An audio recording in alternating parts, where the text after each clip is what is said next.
Welcome to episode 21 of Film Never Lies. I am back in North America. Some of you might know I took a little vacation kind of after the Super Bowl.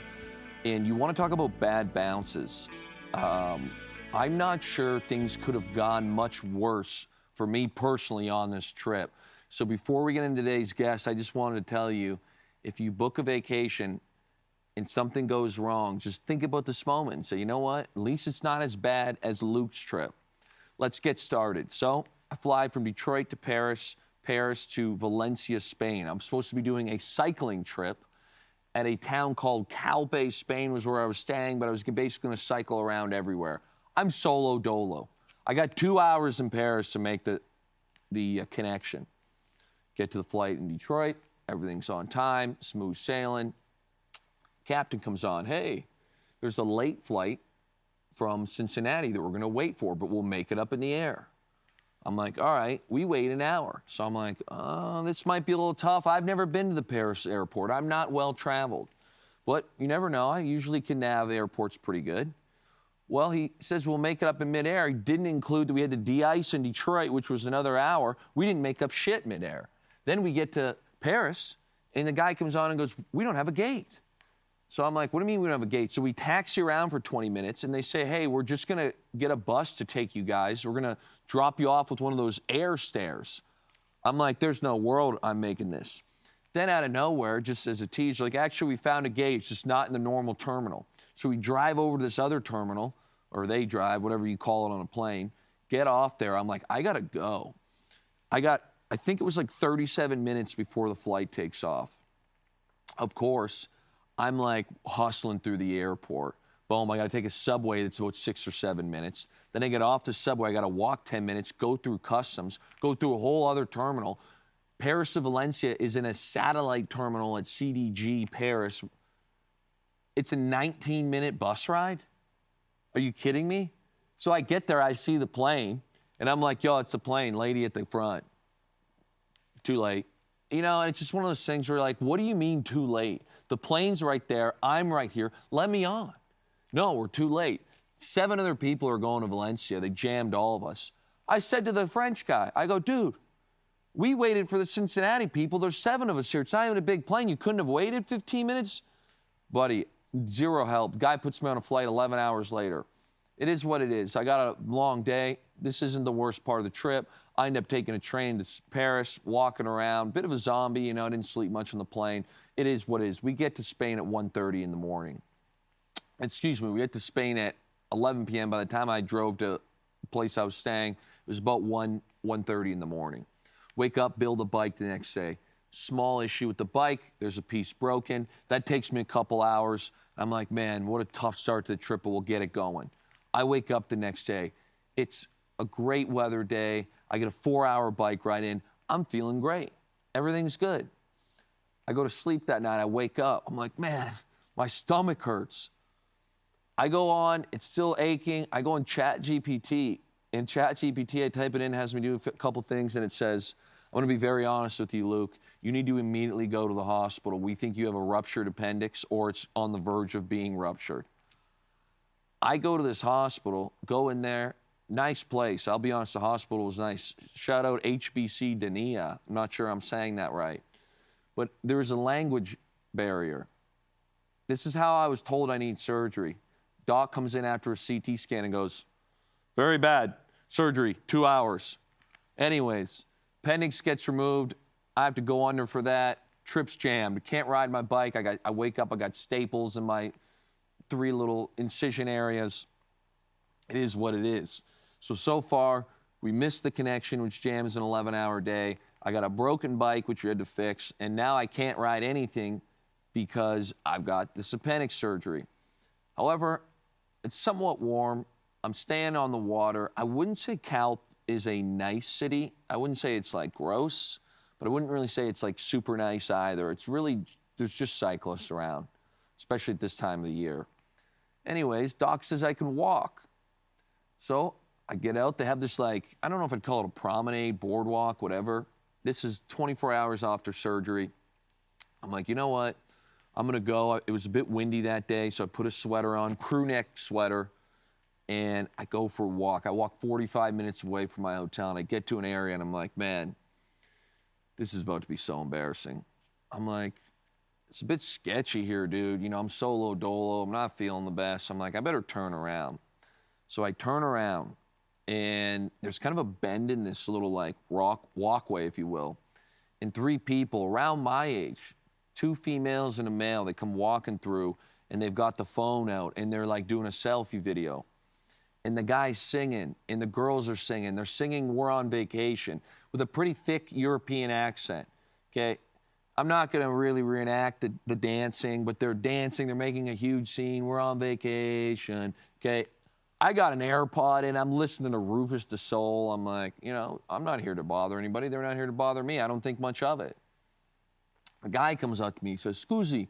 I'm like, I don't speak that. Okay. He's like, "Oh, English?" I go, "Yeah." He goes, "Un photo?" I go, "Yeah." So he's like, "Take a photo of us 3. Basically, we get past that language barrier. I take the man's phone. They sit on a bench. I snap a few photos. I give the phone back.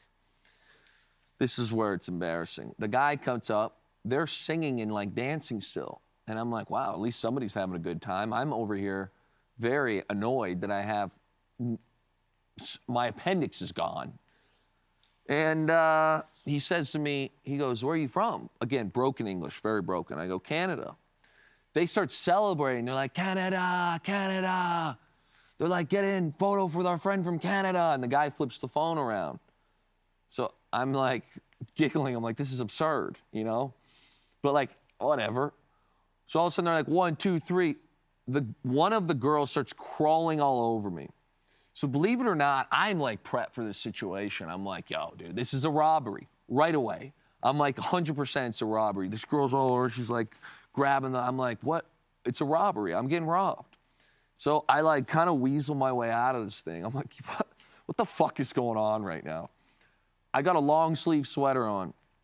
So this is kind of a small little detail about me. I am, like, an avid watch collector. It's like my one, like, vice. I love collecting watches. I don't have a ton, but I've got some rare ones. So I'm like, fuck, dude, this guy's trying to steal my watch. Now my watch is covered. So I kind of, like, turn my back and I look and I've got my watch on. So I'm like, all right, I'm safe. I then go to my back pocket. I pull my wallet out. My ID's there. My credit card's there. I've got, like, $40 in there. I'm like, all right, I got everything there. I go to my phone. My phone's there. I got a normal size iPhone. It's somewhat large. You know how they are these days. So I'm, like, sitting there. I'm, like, looking back, and they're now walking away. And I'm like, all right, I'm safe. So now I'm getting paranoid. I'm like, there's no way that wasn't a robbery. Like, nobody acts like this. Euro or not Euro. I'm like, this is ridiculous. So I walk a few more steps, and I'm so paranoid that I look at my watch again, and this particular watch has a scratch on it that I'm pretty sure I got from dinking on a Sports Center desk, but I digress. And I'm like, well, there's the scratch. This has got to be my watch. So then I go back into my wallet for a second time, and I'm like, this is my wallet. So then I pull my phone out, and I'm like, on ChatGPT, like, can you be digitally robbed? You know, I've never been digitally robbed. But I'm like, something is up here. Like, what just happened? ChatGPT's like, dude, there's no way they couldn't hack into your phone. You haven't been digitally robbed, dumbass. I'm like, all right. So I keep walking, and this is where it gets weird. I don't even think of this stuff, but I have worn 2 necklaces, chains, whatever you want to call them, every day of my life for probably the last 7 years. I would wear them under my equipment playing football. You know, I just shower with them on. I never take them off. I've got 2 on right now. These were kind of older ones, as you can see. They're nothing kind of wild. I will say the 2 that I was wearing, that I've been wearing for probably the last year, are very thin yellow gold. Again, this isn't like a diamond-encrusted Cuban link. It was underneath my sweater. All of a sudden, I'm walking, and I feel one of them, like, kind of like this, if this makes sense, like out of my shirt. And again, I've got the crew neck on, so I'm like, whatever. And I'm like, why is my chain out of my shirt? And then I, like, go, and I'm like, oh my God. At this point, it's been 5 minutes, like a thief in the night, no pun intended. I got smoked, dude. I got a missing chain. That's why she was all over my neck. And why I feel like a donkey is I legitimately knew they're trying to rob me, but I like didn't even process like, yo, they're gonna reach into my shirt and unclasp a chain? What an operation. So anyways, if you can imagine this, I call the police. I don't know if anyone on planet Earth could be more useless than the police people that I dealt with in Spain. And the best part was the guy trying to tell me, yeah, I speak English. I'm like, you don't speak English. Then he tells me you got a really tough accent to understand. I'm like, you just don't speak English, boss. So I'm sitting there in this police station using Google Translate, describing this robbery, like a complete donkey. Anyways, and it's very unfortunate. I'm like, you know what? I'm done with this trip. I can't ride. I've been robbed. I don't have an appendix. I'm just coming home. I booked it through a credit card. As many of you know, and it's very unfortunate, but there's a global international conflict going on. It took me 3 hours to get a hold of my credit card company to change the flight. And the guy's like, yeah, boss, in case you didn't know, there's a global international conflict going on and a lot of people are trying to fly out of Dubai. Like, you're going to have to wait. So I'm like, I mean, I get that. I get on the pecking order. I'm down the list. Totally understand. But I got jammed. And that's it. That's the quick version. It's very embarrassing. I went to Spain for a bucket list cycling trip, and I left there with a shitty front derailleur, for those of you bike nerds, without my appendix and missing one of my 2 chains. And just like that, that was my trip from hell in Spain. Joining us now is a guest we've been trying to get on for a while now. She's one of the biggest names in women's hockey and has an absolute stacked resume. She went to college at Ohio State, and she set and still holds the record for goals in a single season. As a professional, she became the winner of the very first PWHL Billie Jean King MVP award. Internationally, she's represented Canada at 4 Olympics, 2 golds, and was the IIHF Women's Player of the Year in 2024. Her name is Natalie Spooner, and I've got to say this, I've trained with Natalie way back in the day, probably 10 years ago, and I remember sitting there, jerseys up at the place, Natalie Spooner, she comes in. She's a specimen in the gym, too, freak athlete. So without further ado, here's Natalie Spooner. And without further ado, we have 4-time Olympian Natalie Spooner here. Natalie, thank you for joining Film Never Lies. I got to ask, is there a pretty big come down now that like the Olympics has kind of settled? Like, it seems like it's pretty emotional over there. Yeah, normally we would just like chill, but now that we have a professional league, we don't get to do that. So we were right back into it. We went right out to Seattle, Vancouver, came back, played Montreal, had one more game the other night against Minnesota. So we're like right back into it. We have a few days off, luckily, now to kind of finally sleep and get reacclimatized. But yeah, it's been a whirlwind really since we came back. Yeah, so there's not a ton of time to like reflect. Obviously, the final wasn't kind of the way you were hoping it went. But my question to you to start would be more like this rivalry. Like, I think there's an argument that women's hockey, Canada versus USA, is one of the greatest rivalries ever. You know, you look at this, and if my math is correct here, there's been 7 times you've met in the gold medal final of the Olympics. You guys in Canada are 4-3. But even beyond that, there's been 23 tournaments in the Women's World Championship since 1990. I believe Canada has 13 gold medals. USA has 10. Everyone else has 0. So going into this Olympics, and you mentioned the PWHL and the professional league, how much bad blood is there that spills over into your time in the PWHL? Like, because you all know each other, right? Yeah, Are you friends, or is it like not? Well, some people play on the same teams, right? Once we get back into like our pro teams, people are on the same teams as each other. But I feel like whenever you put on that like Canada-US jersey, it is just, you're just out to get them out to win. So I think it's for sure one of the biggest rivalries in the world. Like, I got to play at Ohio State and experience the Ohio State and that state up north we don't talk about. And I would say it's comparable to that. So it's a big rivalry. And yeah, we've had to play them in a lot of the big games and a lot of those gold medal games, but they're also the games we want to play in because they're best on best. You know, they have a lot of youth and a lot of skill. And In Canada too, we've had a winning pedigree. So I think they're always amazing games. And I think we saw it again at this Olympics, just how close that final game was, down to the last few minutes. So yeah, Shit was electric. That was Yeah. electric. Yeah. Yeah. Electric in the wrong way for us maybe at the end, but Totally.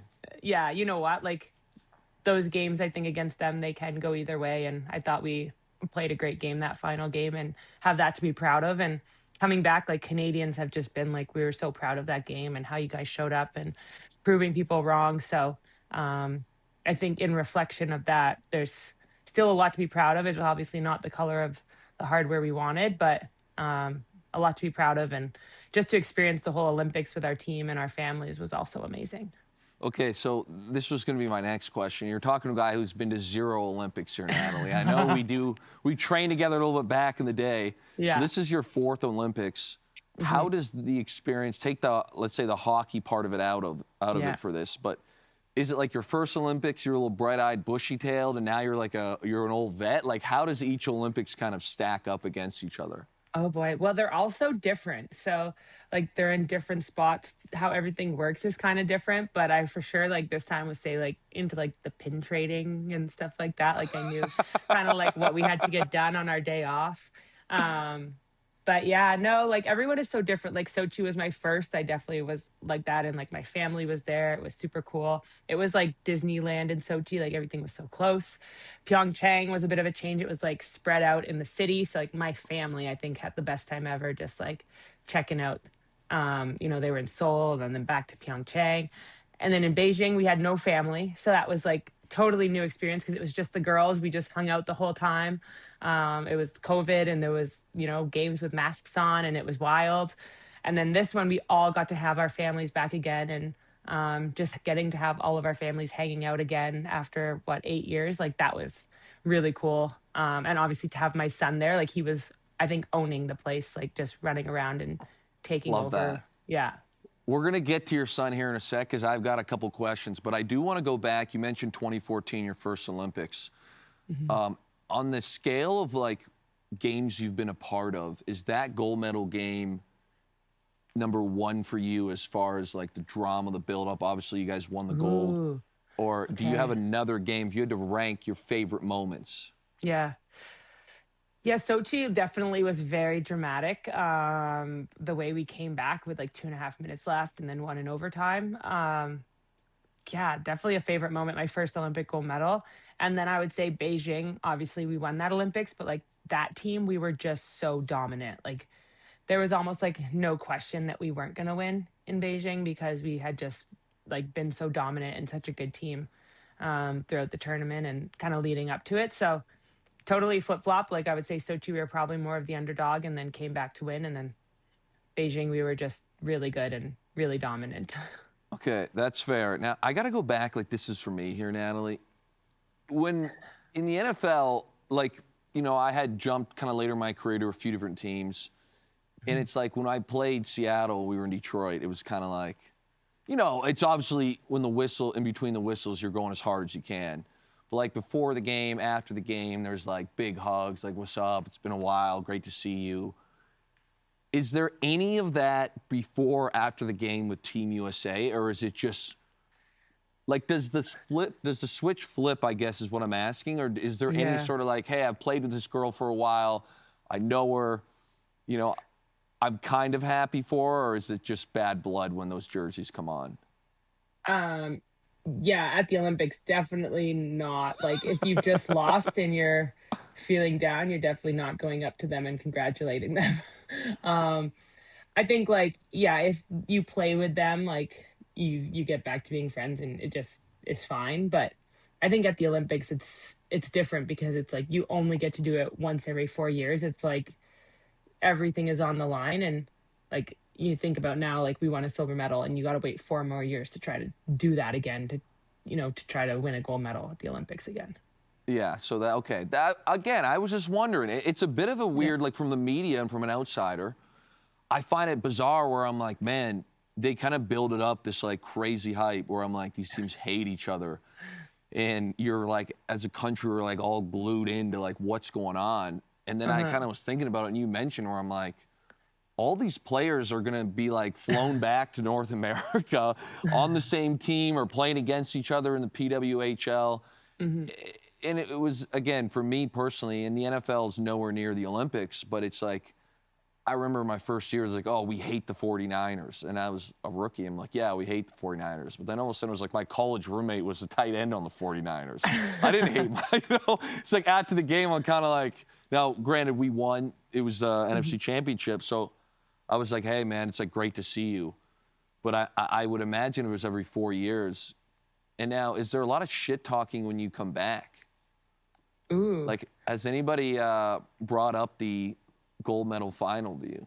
No one has brought it up to me, and I'm not a shit talker, so I would not be the one to ask. But like Emma on my team would probably be involved in that. Yeah, I don't know. I feel like there's like a mutual respect, I think, between us and the US. And like obviously to get this league, we had to come together. So I think there's like that mutual respect that probably they're not like shoving that in your face every single second of the game. Okay, that's good news. Yeah. That's good news. I thought it was a little more toxic than that. Yeah. So I'm happy to hear. Yeah. Okay, Natalie, you mentioned your son. Now, I thought one of the coolest things when I was like prepping for this interview is you had your son in 2022. In your next full season, correct me if I'm wrong here, but you led the PWHL in goals. You led the PWHL in points.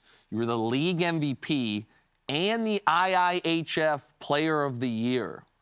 Can you explain kind of was there any doubts in your mind that you'd be, get to that level, let alone be the best player in the world that year? For sure. There was lots of doubts. I think I mean, maybe like even more outside doubts than I doubted myself. Like I was like, okay, I'm coming back after this. And I think there was probably other people that doubted if I was actually going to make it back or not. Did I think I was going to be able to, be at that level? Maybe not. But at the same level, time, you're the best player in the world. Yeah. I think you can't get much higher than these accolades. I don't know. You're being modest.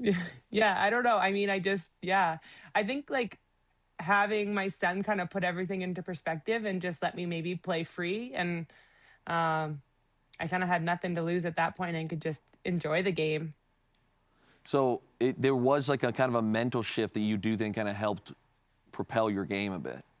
Yeah, I think so. Like at first, I mean, it was just a battle to get back and just like get my body in shape. But then once that kind of all happened, then yeah, it was just like, I could kind of like disconnect from hockey a lot more, whereas like hockey was my whole world before that, right? And then I would come home and like he was there and he was pumped to see me, whether I had scored or not scored or whether we had won or not won. He didn't really know. So so he had a blast in Milan for this Olympic. Oh, yeah, he had a blast at all the hockey games, but he was dancing every single whistle with the music playing. He was like at the Canada House, they had a rink. He was out there like skating 2 hours every day. So, yeah, he was into everything there. Pretty epic. Yeah. Pretty epic. I wanted to kind of go back. One of the things that I thought was pretty cool, you're from Scarborough, played for Durham West growing up.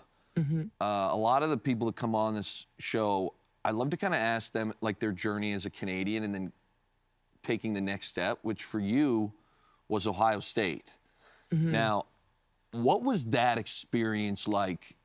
Was there any pinch me moments? And you're talking to a guy who would have loved to go to Ohio State, but unfortunately I wasn't good enough.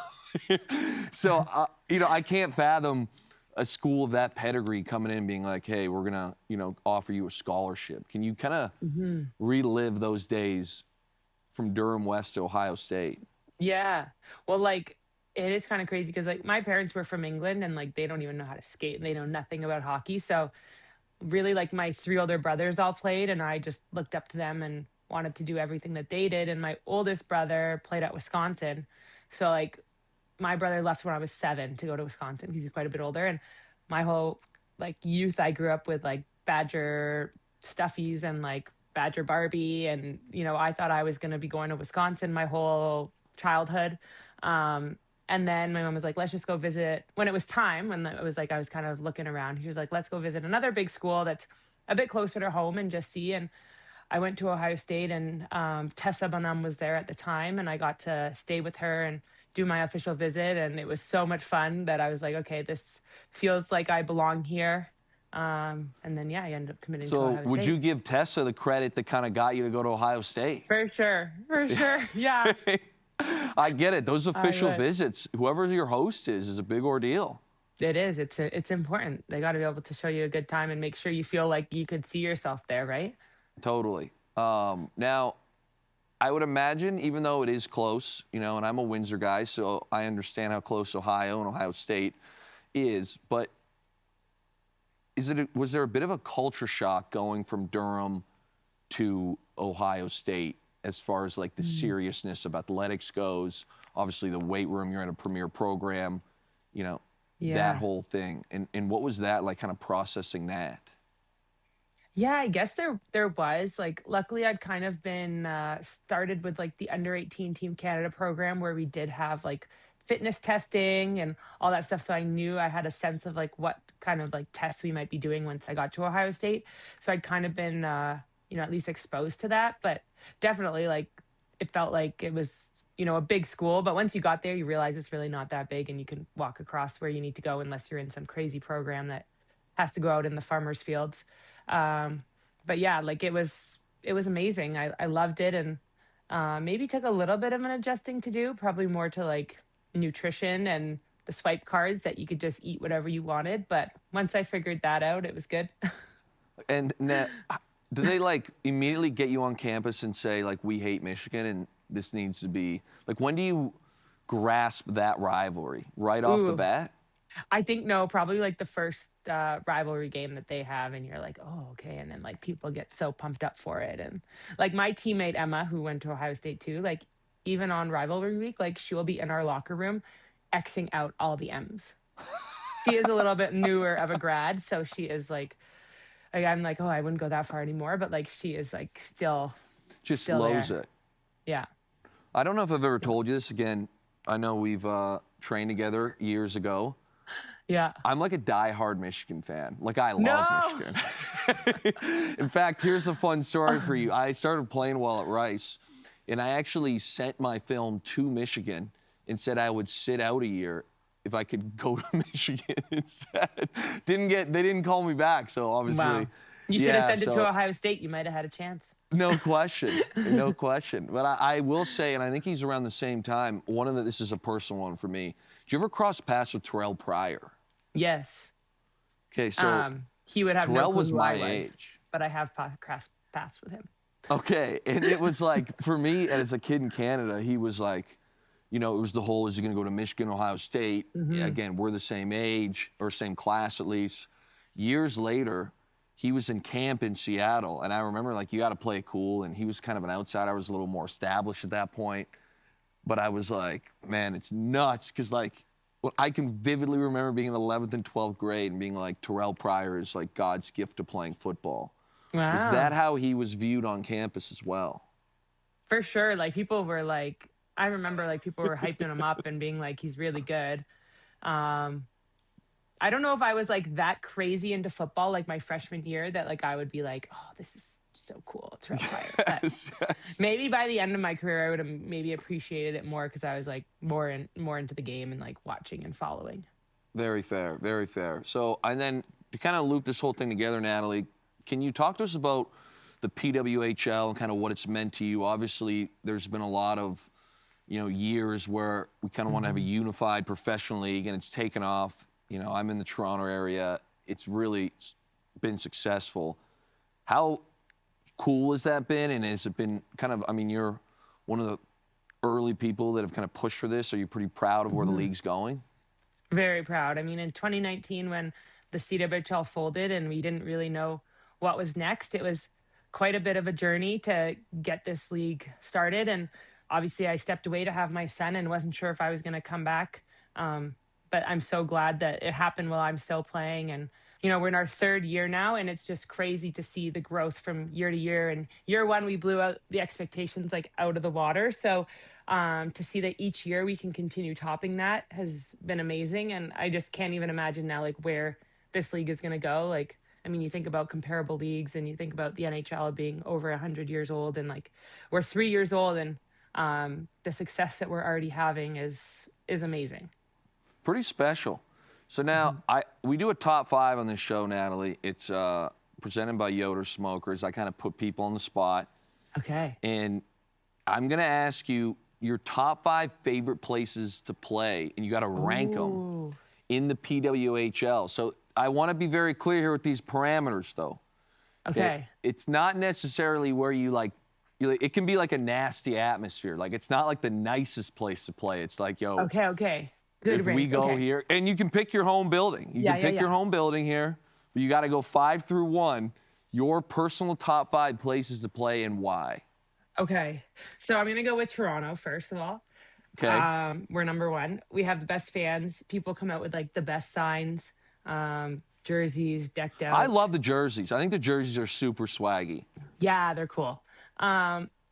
Number 2, I would say Montreal. Okay. And their fans are loud, but also they have like this crazy song, and I couldn't even sing it for you, but it's something about a wazo. And that like got me like, what? They sing like some crazy song, but it's great. So Montreal 2nd, Ottawa 3rd. They're in like an old barn. But the fans are there for them. Like, the building is great for them. So yeah, I thought they have really good fans. The last 2 are going to be tough.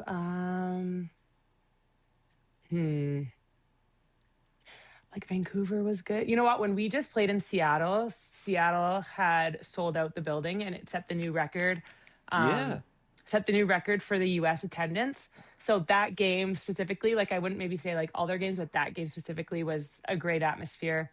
Like, my brother lives in Seattle, so having my brother there too was cool, and his family. What am I at, 4? And then the last one.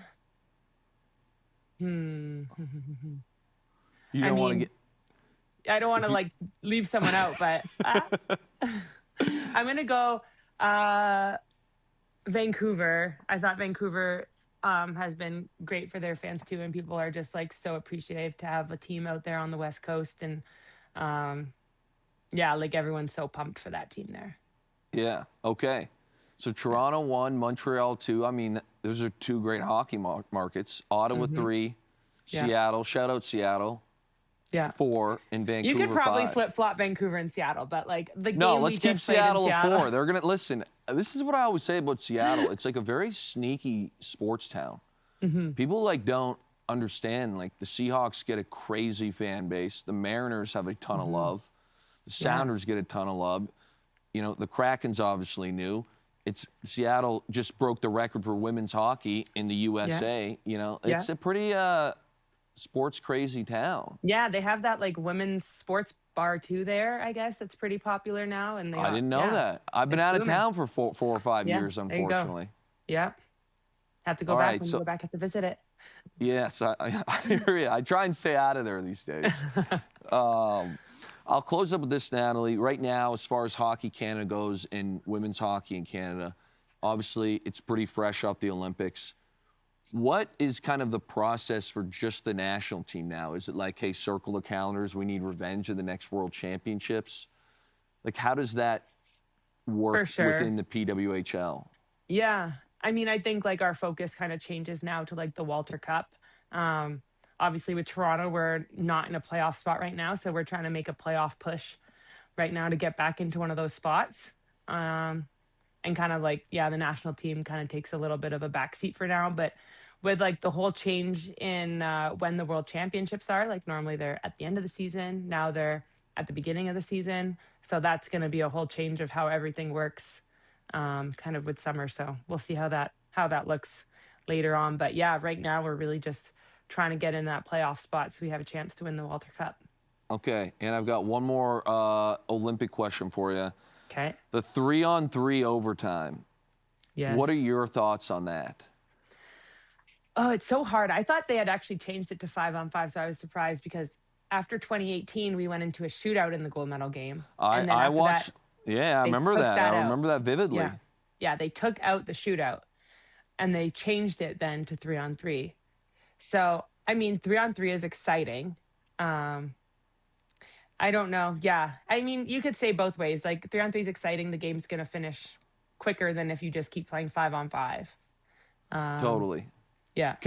Tell me this is a dumb idea, Natalie. You can be like, look, just a stupid idea. I didn't mind the 3-on-3, but I hated that it was like a sudden death. I like to use a soccer term, like the golden goal. Ooh, okay. It's like, for me, I kind of wonder, like, hey, if we're going to run a 3-on-3, make it a 10-minute period. Yeah, or whatever minute period. And be like, is that a terrible idea? That's how football works, right? When you go into overtime? Well, it depends. This is a very big point of contention in football. So in the NCAA, you each get chances. You start on a specific yard line, and it's like you go, the other team goes, and then you'll kind of double up if it's still tied, and then it gets to the point where like you have to go for 2. Football, because we're Neanderthals and morons, for the biggest time it was like first score wins. So if you won the coin toss, it was like a huge advantage. Yeah. Now it's one of those things where the other team does get an opportunity to score if you go down and score. Okay. Yeah. So, but the football NFL overtime rules are very janky. I would not recommend going that route. Very janky. Okay. We're working on it. All right. Yeah. Oh, okay. Yeah. So that's awesome. That's not the stupidest idea on planet Earth, though. If it's a full period of 3-on-3. No, that's you don't hate it. It could be. I don't hate it. Okay. Yeah. Yeah. Well, Natalie, I appreciate the time today. Again, I know you've meant a lot to this country as a hockey player, and obviously everything you're doing in the PWHL and for Team Canada. So thank you so much for coming on Film Never Lies. Yeah, thanks so much for having me. I always find it fascinating when people can be so dominant for so long.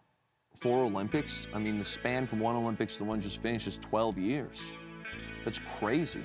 So again, shout out Natalie Spooner. Looking forward to following how everything goes with her in her near future. And just like that, that's episode 21 of Film Never Lies.